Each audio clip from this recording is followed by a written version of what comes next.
Yo Mina, di video kali ini saya akan membahas pertarungan antara Chihiro dan Hirohiko yang sudah dimulai dalam Kagurabachi chapter 49.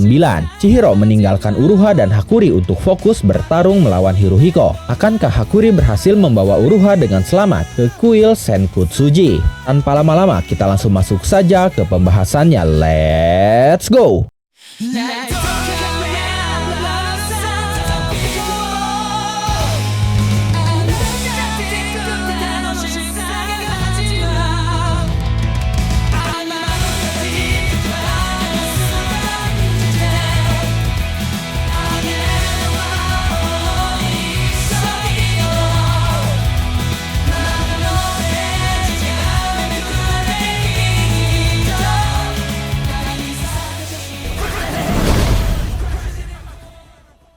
Chapter 49 berjudul Keseimbangan. Chihiro menatap ke arah Hirohiko yang sudah berdiri tepat di hadapannya. Chihiro menyadari Hirohiko adalah salah satu dari Hisaku, terlihat dari tato di punggung tangannya. Tapi Chihiro merasa Hirohiko tidak ada saat Hisaku membunuh ayahnya. Dan Chihiro menyadari bahwa orang-orang yang datang bersama Hirohiko hanyalah orang bayaran. Chihiro bertanya apa sebenarnya tujuan Hirohiko. Hirohiko menjawab bahwa dia ingin membunuh Uruha untuk menghapus kontrak seumur hidup yang dimilikinya. Hirohiko pun membahas para pengawal Uruha yang sudah dia kalahkan. Menurutnya, dia yakin Uruha pasti ingin mengucapkan salam perpisahan kepada mereka karena mereka lebih hebat dari dugaannya. Mereka berhasil mengalahkan para pengguna Datenseki. Jadi seharusnya Uruha bisa bangga kepada mereka. Mendengar hal itu, Chihiro cukup terkejut. Dia berkata di dalam hatinya, itu artinya dia sudah menghabisi orang-orang yang bahkan mampu mengalahkan pengguna Datenseki. Tidak salah lagi, dia sangat tangguh. Sementara Uruha saat itu masih terlihat tenang, bahkan Hakuri terlihat heran karenanya. Lalu tiba-tiba dari luar kereta ada yang menyerang Uruha, tapi dengan sangat cepat Uruha berhasil menebasnya menggunakan pedangnya. Chihiro pun langsung menoleh ke arah Uruha karena khawatir. Tapi saat itu Uruha meminta Chihiro untuk fokus kepada tugasnya, yaitu melawan Hirohiko demi melindungi Uruha. Sementara Uruha dan Hakuri pun akan fokus kepada tugas mereka, yaitu mengalahkan para orang-orang bayaran yang datang menyerang mereka. Hirohiko tertawa mendengarnya. Dia setuju dengan apa yang diucapkan oleh Uruha. Lalu Chihiro berkata, ya benar, tugasku adalah melindungi Uruha. Setelah itu Chihiro menggunakan Nishiki, teknik serangan yang tidak memberikan kesempatan bagi lawan untuk menyerang balik dengan memanfaatkan gerakan super cepat. Chihiro pun menghilang dari kepungan orang-orang bayaran Hisaku. Lalu dengan cepat dia menebas mereka semua. Sementara Hirohiko mengeluarkan kekuatannya juga yang bernama Chizuru atau bangau darah. Dia menciptakan karya seni berbentuk bangau dari kertas lalu melepaskannya ke arah Chihiro. Bangau kertas itu pun meledak menjadi darah tepat di hadapan Chihiro sehingga mata Chihiro tertutup darah itu. Lalu dengan cepat Hirohiko mengambil satu katana dari orang bayaran Hisaku yang sudah mati di hadapan Chihiro, kemudian langsung menyerang Chihiro. Hanya saja Chihiro menyadarinya dan berhasil menahannya menggunakan enten yang membuat katana Hirohiko patah. Tapi setelah itu Hirohiko mengirim bangau-bangau darahnya menuju Uruha. Chihiro langsung kehilangan fokusnya. Hirohiko berkata, "Hei, fokuslah." Melihat situasinya cukup membahayakan bagi Uruha, Chihiro berteriak, "Hakuri, bersiap untuk Mukade." Hakuri langsung menyadarinya. Mukade adalah teknik yang pernah dilakukan oleh ayahnya Hakuri di Rakuzaichi. Hakuri berkata,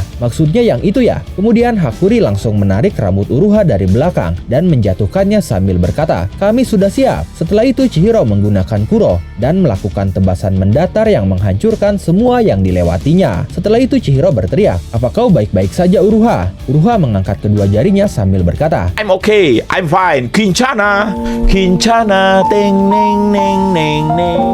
Hirohiko tersenyum melihatnya. Dia berkata, "Boleh juga kau." Saat itu Uruha mengamati situasinya. Dia berkata, walaupun petarung lainnya bukan masalah besar, tapi bocah gondrong itu berbeda. Dia punya cukup teknik dan kecepatan untuk terus mengincar diriku sambil menangkis serangan dari katana sihir. Pasti Chihiro akan kesulitan jika harus bertarung sambil melindungiku. Seketika Uruha mengingat ucapan penjaganya yang memberikan informasi bahwa Rokuhira dibunuh oleh organisasi bernama Hisaku. Setelah itu Uruha mengingat juga kenangannya menemukannya bersama Rokuhira Kunishige. Lalu dia berteriak kepada Chihiro, "Aku akan baik-baik saja. Jadi Chihiro, kuserahkan dia padamu." Kemudian tanpa pikir panjang, Chihiro langsung mendorong Hirohiko keluar kereta dan dia akan menghadapinya sendirian. Hirohiko tertawa sambil berkata, "Hei, memangnya tidak apa-apa jika kau meninggalkan Uruha?" Chihiro berkata, "Tutup mulutmu." Lalu Chihiro mulai menganalisa situasinya. Dia berkata di dalam hatinya, ini memang bukan rencana terbaik, tapi akan jauh lebih berbahaya jika membiarkannya berada di dekat Uruha. Pertama-tama, aku harus menilai ulang tingkat perbedaan kekuatan tempur di antara kami. Kemudian Chihiro langsung mengingat ucapan Hakuri tentang perbedaan kekuatan mereka dengan Hisaku yang jomplang. Tapi justru menurut Uruha itu adalah pemikiran yang konyol, dan Chihiro menyetujui pendapat Uruha itu.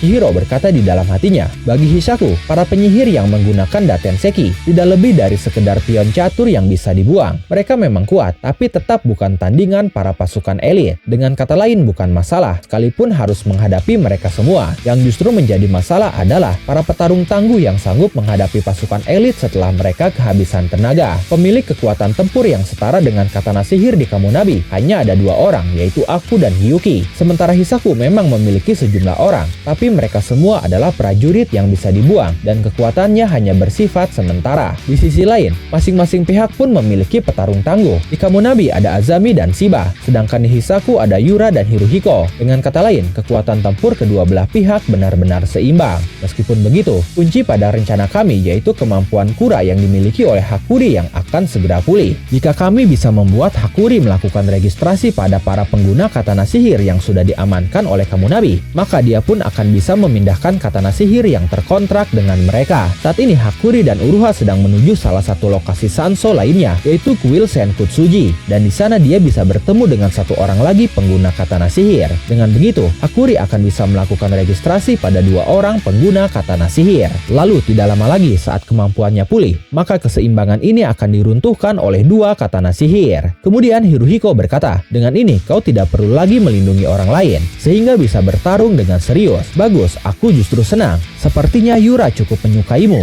jadi aku pun ingin mencoba bermain denganmu. Tapi sayang sekali, kita tidak akan bermain berdua saja. Kami pun akan bertarung dengan serius." Lalu kita melihat sebuah Datenseki yang dibawa terbang oleh kupu-kupu kertas milik Hirohiko. Chihiro yang melihat itu berkata di dalam hatinya, dia memberikan Datenseki kepada orang yang hampir mati, yang tadi sudah kuhempaskan keluar dari kereta. Tidak lama kemudian, orang-orang itu pun bangkit lagi dengan aura sihir yang terpancar dari tubuh mereka. Hirohiko berkata, "Pasukan khusus anti-enten, sebut saja mereka seperti itu." Tapi saat itu Chihiro kembali mengingat momen Hisaku saat membunuh ayahnya. Dia pun mengingat Uruha yang mempercayakan Hirohiko kepadanya, dan setelah mengingat itu semua, dia bertekad dengan berkata, "Keseimbangan ini akan kuhancurkan sekarang juga." Dan itu mengakhiri Kagurabachi chapter 49 kali ini. Sebelum berakhir, seperti biasa ada sebuah catatan editor yang kali ini berbunyi, "Sematkan tekad Uruha pada katana milikmu." Bagaimana menurut kalian? Silahkan tulis dan diskusikan pendapat, asumsi, dan teori kalian di kolom komentar. Oke, terima kasih sudah menonton video ini sampai akhir. Mohon maaf jika ada kesalahan dalam narasi maupun dalam terjemahan dan penyebutan istilah asing. Tetap nantikan konten Kagurabachi dan konten menarik lainnya hanya di Animangati. Sekali lagi terima kasih dan sampai jumpa di video selanjutnya. 相まがってバイブスを感じてアニメの魔法一緒に乗ろう漫画のページがめくれて生き生きと旅に参加して私たちと共に